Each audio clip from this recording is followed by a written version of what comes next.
नमस्कार, नॉलेज का कटोरा या माझ्या यूट्यूब चॅनलवर आपल्या सर्वांचं स्वागत आहे। आज मी स्वादिष्ट अशी शेवग्याची आमटी करून दाखवणार आहे। पावसाळ्याच्या दिवसात गरमागरम शेवग्याची आमटी म्हणजे काही बातच और। त्यासाठी मी सर्वप्रथम अर्धी वाटी तुरीची डाळ घेतलेली आहे, पाव वाटी मूग डाळ घेत आहे आणि त्यासोबतच पाव वाटी मसूर डाळ घेत आहे। तर या ठिकाणी मी मिक्स डाळीचं वरण करत आहे, जे शरीरासाठी अतिशय चांगलं असतं। आता मी हे स्वच्छ धुवून घेणार आहे। धुवून घेतल्यानंतर यामध्ये मी पाणी घालत आहे। तर साधारण एवढं पाणी मी यामध्ये घातलेलं आहे। बोटाचं पेर बुडेल इतपत पाणी मी यात घातलेलं आहे। याच्यामध्ये मी आता 2 चमचे दूध घालत आहे। 2 चमचे दूध मी यासाठी घालत आहे की त्यामुळे डाळ चांगली शिजते। आता मी हे कुकरमध्ये लावणार आहे। तर या ठिकाणी मी गॅस मीडियम फ्लेमवर ठेवलेला आहे आणि साधारण 4 शिट्ट्या झाल्यानंतर गॅस बंद करायचा आहे।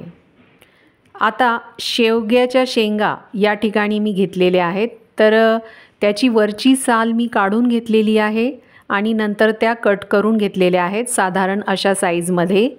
आता मी ते या कढईत घातलेल्या आहेत। यामध्ये मी पाणी घालत आहे। मीडियम फ्लेमवर साधारण 10 मिनटं मी या शेंगा शिजवून घेणार आहे। तर मी झाकून ठेवलेलं आहे। तर शेवग्याच्या शेंगा 10 मिनटासाठी यामध्ये शिजवून घ्यायच्या आहेत। या ठिकाणी मिक्सरमधून मी पेस्ट करून घेणार आहे। यासाठी मी 8 लसूण पाकळ्या घेतलेल्या आहेत, त्यासोबत अद्रक आणि थोडी कोथिंबीरसुद्धा मी यामध्ये घालत आहे आणि 1 चमचा जिरे। तर याची मी मिक्सरमधून बारीक पेस्ट करून घेणार आहे। साधारण अशा प्रकारे मी हे पेस्ट बारीक करून घेतलेली आहे। तोपर्यंत कुकर झालेलं आहे, तर मी वरण काढून घेतलेलं आहे।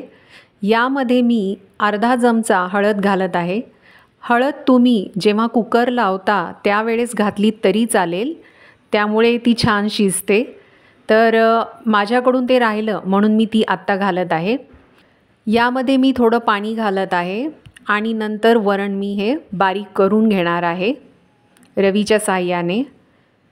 तर तुम्ही बघू शकता वरण छान बारीक झालेलं आहे, मिळून आलेलं आहे, डाळही छान शिजलेली आहे।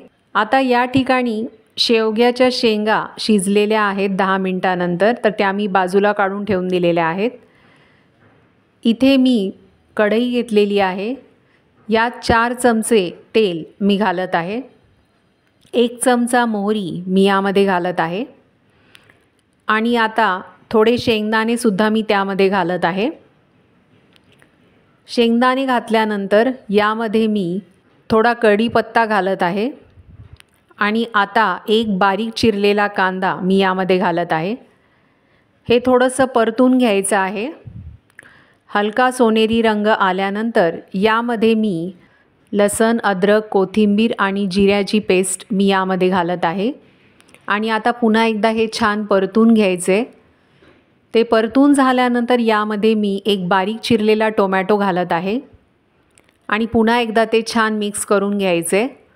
हे मिक्स झाल्यानंतर मी 2 मिनटासाठी हे झाकून ठेवणार आहे। वाफेमुळे ते छान शिजेल। आता 2 मिनटानंतर यामध्ये ज्या शेंगा शिजवून घेतल्या होत्या त्या यामध्ये मी घालत आहे। तर शेंगा आपण आधी शिजवून घेतल्यामुळे आता ते वेगळं असं शिजवून घेण्याची गरज नाही। हे छान असं मिक्स करून घ्यायचे आणि आता यामध्ये मी 2 चमचे लाल तिखट घालत आहे, 1 चमचा धने पावडर, 1 चमचा सांबार मसाला। सांबार मसाल्यामुळे चव छान येते। जर तुम्हाला घालायचा नसेल तर तुम्ही स्किप करू शकता।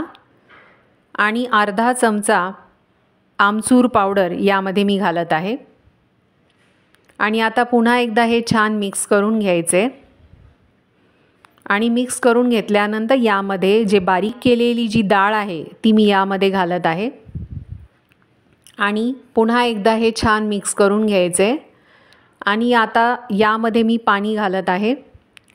साधारण एवढं भांडं भरून मी पाणी यामध्ये घालत आहे।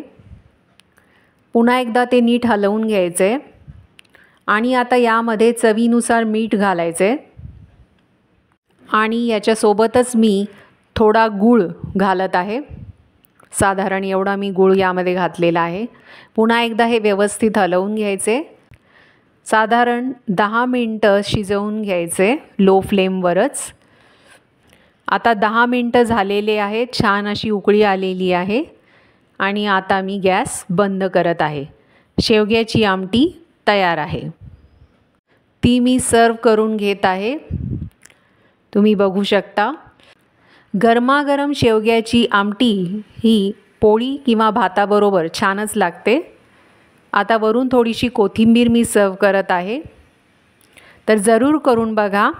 हा व्हिडिओ आवडला असेल तर शेअर, लाईक, कमेंट करा आणि आणखी व्हिडिओ बघण्यासाठी सबस्क्राईब करा यूट्यूब चॅनल नॉलेज का कटोरा।